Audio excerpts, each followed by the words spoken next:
Señor, mi hermanita se está congelando, susurró el niño, con los labios morados y la voz temblorosa como una hoja en invierno. La ciudad brillaba con luces doradas y escaparates relucientes. Era la noche de la gran gala benéfica anual, donde empresarios, políticos y celebridades levantaban copas de cristal por causas que apenas rozaban sus vidas perfectas. En la entrada del hotel más lujoso de la avenida, una alfombra roja absorbía los pasos de zapatos italianos y vestidos de diseñador. Y justo al borde de aquella alfombra, como una sombra que nadie quería ver, estaba él. Un niño de no más de 8 años sostenía entre sus brazos a una pequeña envuelta en una manta demasiado fina para el viento helado que cortaba la piel. Sus dedos estaban rígidos, pero no soltaba a su hermana. La abrazaba con una determinación feroz, como si su pequeño cuerpo fuera la última muralla contra el frío. Los invitados pasaban a su lado fingiendo no verlo. Algunos murmuraban palabras de lástima. Otros simplemente desviaban la mirada. Hasta que un automóvil negro, impecable y silencioso, se detuvo frente a la entrada. De él descendió Alejandro Valdés, director ejecutivo de una de las empresas tecnológicas más poderosas del país. Su nombre aparecía en portadas de revistas financieras.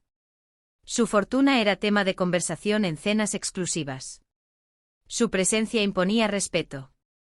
Alejandro ajustó el nudo de su corbata y dio un paso hacia la alfombra roja cuando sintió un leve tirón en el borde de su abrigo. Se detuvo. Miró hacia abajo. Los ojos del niño lo atravesaron. No había en ellos súplica exagerada ni lágrimas teatrales. Solo un miedo crudo y urgente. Señor, mi hermanita se está congelando, repitió. El viento sopló con más fuerza. La pequeña temblaba de forma casi imperceptible, sus mejillas pálidas, sus pestañas húmedas por la escarcha. Algo se quebró en el interior de Alejandro. Tal vez fue el recuerdo de una infancia que jamás contaba en entrevistas. Tal vez fue la imagen de su propia madre cosiendo abrigos usados para que él pudiera soportar los inviernos.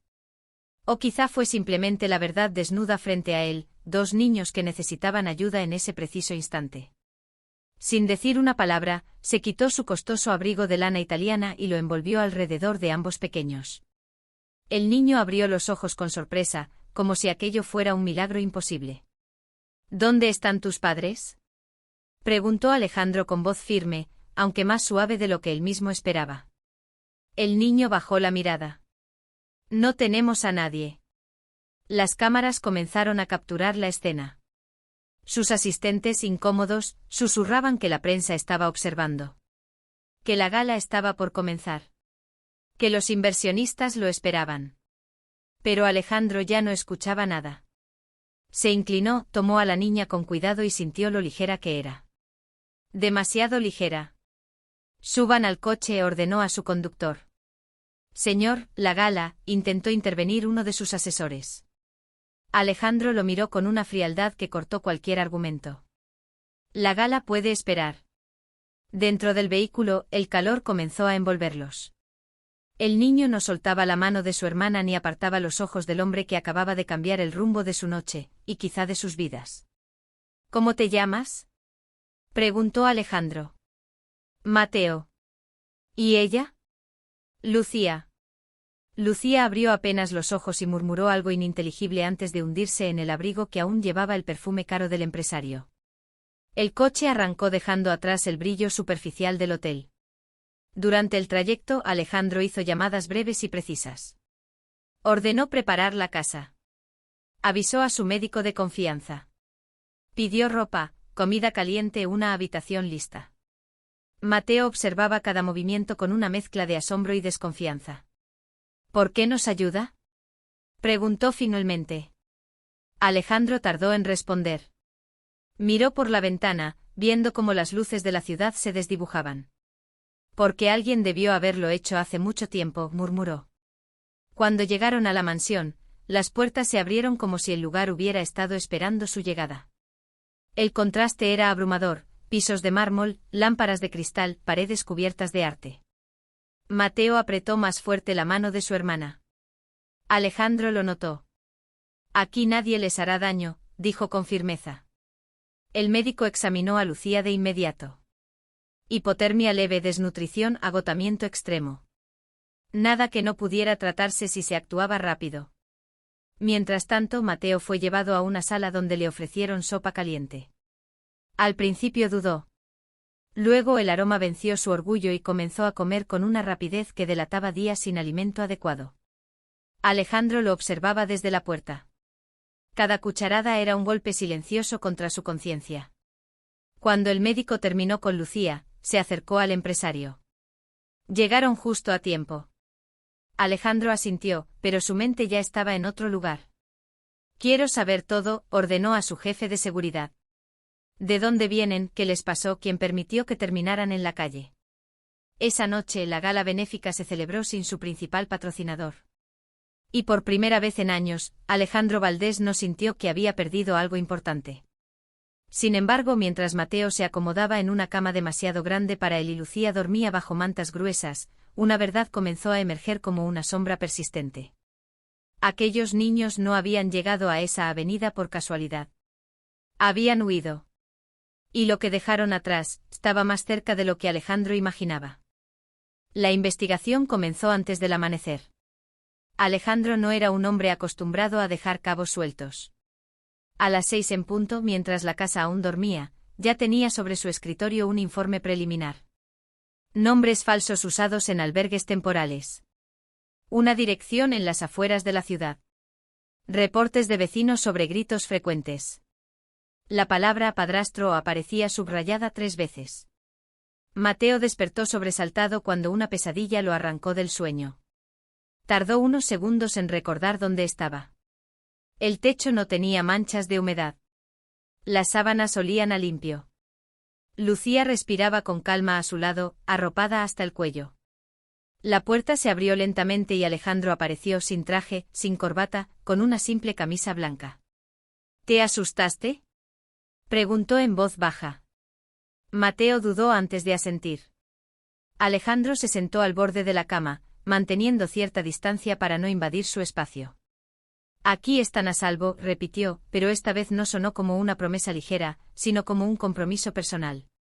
Mateo lo miró fijamente. Él nos encontró una vez, susurró. ¿Quién? El niño tragó saliva. El novio de mamá. No hizo falta más explicación. Alejandro sintió como la tensión le recorría la espalda.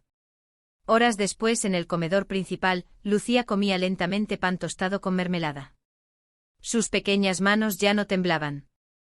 Observaba todo con curiosidad tímida. Una empleada le sonrió y le acomodó un mechón de cabello detrás de la oreja. Lucía no estaba acostumbrada a gestos suaves, su cuerpo reaccionó con sorpresa, como si el afecto fuera un idioma nuevo. El jefe de seguridad regresó con más información. Tiene antecedentes por violencia, dijo en voz baja. Nada que lo haya llevado mucho tiempo a prisión. Siempre sale. Siempre vuelve. Alejandro cerró los puños. Quiero medidas legales. Custodia provisional. Protección inmediata. Eso implicará exposición mediática. Alejandro levantó la mirada. No me importa. Pero sí importaba. Porque esa misma mañana, su teléfono no dejó de vibrar. Miembros de la junta directiva cuestionaban su ausencia en la gala. Un inversionista insinuó que su imagen estaba demasiado involucrada emocionalmente. Un periodista ya tenía fotografías de la noche anterior. Mientras tanto, en la cocina, Mateo observaba a través del ventanal el enorme jardín. ¿Esto es suyo?, preguntó. Sí, respondió Alejandro acercándose. ¿Y nadie le pega aquí? La pregunta fue tan directa que el silencio se volvió pesado. No, dijo Alejandro con firmeza. Mateo asintió lentamente como si registrara un dato importante. Esa tarde un automóvil desconocido fue visto rondando la entrada principal de la propiedad. Las cámaras captaron una figura que parecía observar desde la distancia. El jefe de seguridad informó de inmediato. Alejandro salió al exterior sin avisar a nadie. El aire frío le golpeó el rostro. Caminó hasta la reja principal justo cuando el vehículo arrancaba con brusquedad. No pudo ver claramente al conductor. Pero tuvo la certeza. Dentro de la casa, Mateo sintió un escalofrío inexplicable. Corrió hacia donde estaba Lucía y la tomó de la mano. Alejandro regresó con el rostro endurecido. A partir de ahora, nadie entra ni sale sin mi autorización, ordenó. Esa noche, mientras los niños dormían nuevamente bajo protección, Alejandro permaneció despierto en su despacho. Observaba las pantallas de seguridad como si fueran piezas de un ajedrez peligroso. No era solo caridad lo que lo había llevado a recogerlos. Era algo más profundo. Una sensación de deuda con su propio pasado. Y mientras la ciudad seguía su ritmo indiferente en algún lugar cercano, un hombre furioso apretaba el volante con rabia, decidido a recuperar lo que consideraba suyo. El hombre no estaba acostumbrado a perder el control. Durante años había dominado su pequeño mundo a base de gritos, amenazas y silencios impuestos. Que dos niños escaparan de sus manos era, para él, una humillación imperdonable. Y ahora, al enterarse de que estaban bajo el techo de uno de los hombres más poderosos del país, su rabia se transformó en obsesión. En la mansión, la tensión se sentía aunque nadie la nombrara. Alejandro reforzó la seguridad, duplicó turnos e instaló vigilancia adicional en los accesos secundarios.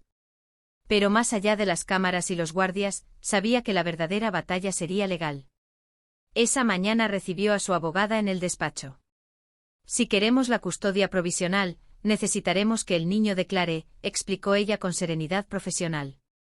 Y eso significa remover recuerdos dolorosos. Alejandro miró hacia el jardín, donde Mateo empujaba suavemente el columpio de Lucía. Por primera vez, la niña reía. Una risa frágil, pero real. Haremos lo que sea necesario, respondió. Cuando la abogada habló con Mateo, el pequeño se sentó muy recto, como si temiera ocupar demasiado espacio. No lloró. No dramatizó. Narró hechos con una claridad que helaba la sangre: puertas cerradas con llave, platos rotos, noches escondido en el armario abrazando a su hermana para que no hiciera ruido. Alejandro escuchaba desde el pasillo, cada palabra clavándose como un recordatorio de lo que había ignorado durante años en discursos y donaciones superficiales. Esa misma tarde las noticias explotaron. CEO multimillonario acoge a niños sin hogar. ¿Gesto altruista o estrategia de imagen? Las cámaras comenzaron a rodear la propiedad. Helicópteros sobrevolaron brevemente la zona. La junta directiva solicitó una reunión urgente. Esto puede afectar las acciones, dijo uno de los socios a través de videollamada. Debes separar tu vida personal de la empresa. Alejandro sostuvo la mirada sin titubear. Si proteger a dos niños afecta nuestras acciones, entonces el problema no soy yo. Colgó sin esperar respuesta. Sin embargo, la presión no tardó en materializarse de otra forma. Esa noche una llamada entró al teléfono privado de la casa. Nadie tenía ese número excepto el círculo más cercano. Alejandro contestó. Durante unos segundos solo hubo respiración al otro lado. Luego, una voz áspera. Devuélveme a los niños. El tono no era una petición. Era una advertencia. Alejandro no respondió de inmediato. Si vuelves a acercarte a esta propiedad, no será conmigo con quien tengas que hablar, dijo finalmente con una calma que escondía acero. La llamada se cortó. En el piso superior, Mateo se había quedado inmóvil en el pasillo.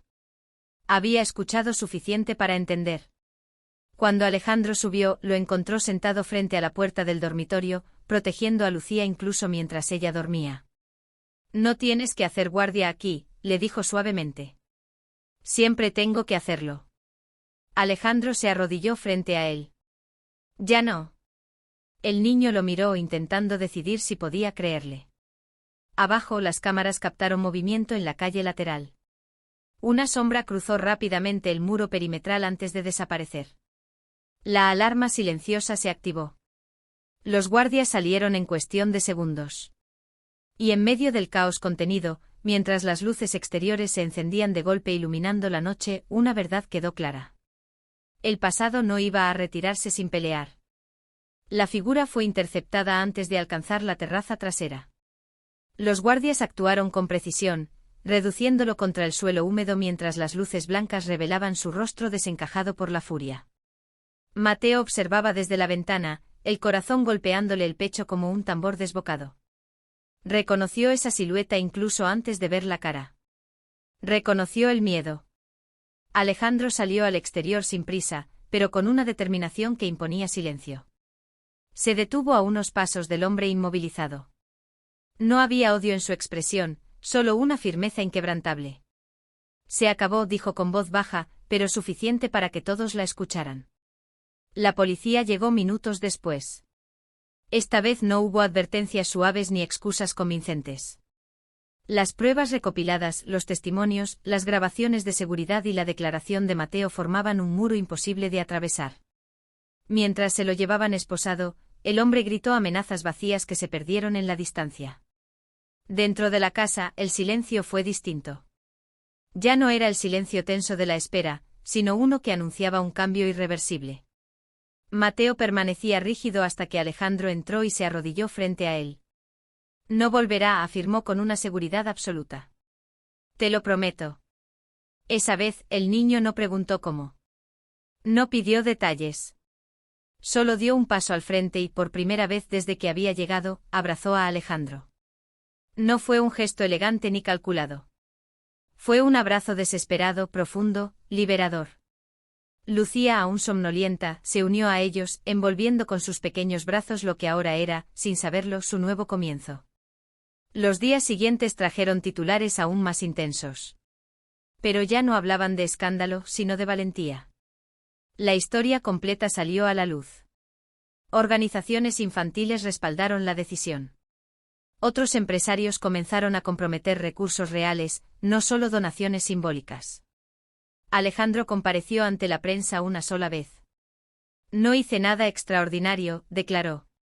Solo hice lo que cualquier ser humano debería hacer cuando ve a un niño temblando de frío. Pero el país entendió que sí había sido extraordinario. Porque en un mundo acostumbrado a mirar hacia otro lado, él se detuvo. Meses después, un juez otorgó la custodia legal provisional, con miras a una adopción definitiva. Cuando la resolución fue leída en la sala, Mateo sostuvo la mano de Lucía con fuerza, pero ya no por miedo, sino por emoción. La mansión dejó de sentirse como un lugar ajeno. Se llenó de dibujos pegados en el refrigerador, de risas que resonaban por los pasillos, de juguetes olvidados en el jardín. Alejandro aprendió a llegar temprano a casa. A leer cuentos. A escuchar preguntas imposibles antes de dormir. Una noche de invierno, casi un año después, Mateo se acercó a la ventana mientras la primera nevada caía suavemente sobre la ciudad. ¿Recuerdas esa noche?, preguntó. Alejandro asintió. Mateo lo miró con una serenidad que ya no pertenecía a un niño asustado. Ya no tengo frío. Alejandro entendió entonces que no se trataba solo de un abrigo entregado en una acera helada. Se trataba de calor humano, de protección, de elegir ser refugio cuando el mundo se vuelve tormenta. Y mientras la nieve cubría la ciudad con un manto blanco, dentro de aquella casa 3 vidas se habían transformado para siempre. Porque a veces el acto más poderoso no es firmar contratos millonarios ni aparecer en portadas brillantes. A veces el verdadero poder está en detenerse, escuchar un susurro tembloroso, y decidir cambiar un destino.